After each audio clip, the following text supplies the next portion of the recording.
It's the Eurovision 2019 Grand Final running order and my reaction or thoughts on it. So welcome to Matt Loves Eurovision. Please do subscribe by clicking on the button below, also the notification bell, and do comment, like and share. So very shortly after the semi-final, two contestants had drawn whether they were in the first or second half. The running order was released, and some of you may well know that since 2013 the running order has not been random, but has been put together by the show producers to give the best kind of show possible, by so that you don't have similar types of songs clustering, and that you get good openers and what have you. And it helps obviously if you've got complicated staging, that they can shift things around that way. There's only one country that has a fixed position, and that is the host country. They drew earlier on and got 14th. This is quite some weeks ago, but they've and then the acts as they qualify, or the big five as well, they draw whether they are in the first or the second halves, and then following all of that, the show producers put together the running order, and so that was now released. So I'll just run through the running order, and just sort of see whether or not there are some positions that it's slightly more favourable to be in than others. So the show opener is going to be Malta. I was delighted Malta got through. It's a great pop song. Perhaps surprising some people that is opening it. But I think probably what the producers want to show is that it's a very contemporary song, rather than putting I think there was some talk that perhaps San Marino would open the show, because obviously there's a big cheesy number. But I think maybe in terms of selling the contest, perhaps it's more better to have a contemporary song. So I think that might have done for Malta's chances if they had any to win. But I think that's still, going first can still give you a good result. It just doesn't often bring the win. Then in the second, third and fourth positions, they are probably the worst slots, I'm afraid, to be drawn in. And so it's unfortunate for Albania is in the second slot, which no country has ever won from the second position. We have Czech Republic coming very early, although perhaps it's an upbeat number, so that will hopefully be okay. And then there's the bookies' favourite for last place, which is Germany. And it's not really a surprise to find that they've ended up with one of the poorer spots. Really, that second to fourth are probably the worst ones. You rarely get ones finishing high from those positions. And then in fifth in the running order, so still quite, it's Russia. Now that's quite a surprise to have Russia so early on, particularly with Sergei Lazarev. But it's not perhaps as unusual as you might think, because Austria were in fifth position last year and they won the jury final. So they came top with the jury. So maybe it's not so bad for Russia after all, but it is a bit unusual to have such a big, one of the sort of, 4 or 5 favourites sitting so early in the running order. Then we got Denmark at 7, followed by, Denmark at 6, and then San Marino at 7. So kind of quite sort of light fluff and cheese. And you start, once you get past 6 or 7, it's actually a bit of all the rest of the positions, have a history of sometimes people do well, sometimes people don't do well. So it's a bit difficult to say, it's good to be in position 14 or X another. It starts to get a little bit more mixed from there.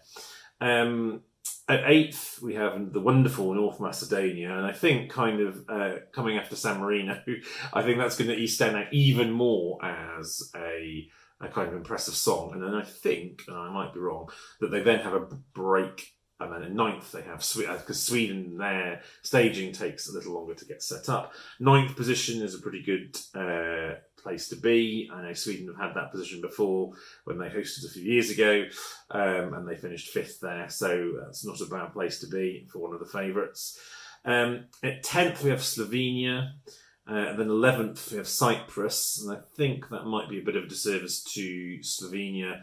I think being caught between kind of the powerhouse of Sweden and the other upbeat song of Cyprus, they might get a bit lost, but we'll see. Following Cyprus, we have the big favourite. Currently, it is the very heavy favourite in the bookies, which is the Netherlands. And then bringing up the final song in the first half of the songs is Greece, another one of the big favourites, although I suspect coming right after the Netherlands, its chances of winning aren't going to be so high, and maybe it'll be but it could still do well. Then we have into the second half, we have Israel kicking off that with in the 14th slot. That was their allocated slot. There wasn't a choice about that. And then we have in 15th, 16th and 17th, and it's not good news for the United Kingdom. 15th, we have Norway, another big upbeat song. Then we have the United Kingdom at 16th, and then followed, although there is now a break, and then at 17th, we have Iceland. Now, I fear that that's not dealt the UK a great hand. It's not necessarily a bad slot to be in, but it's not necessarily one that will...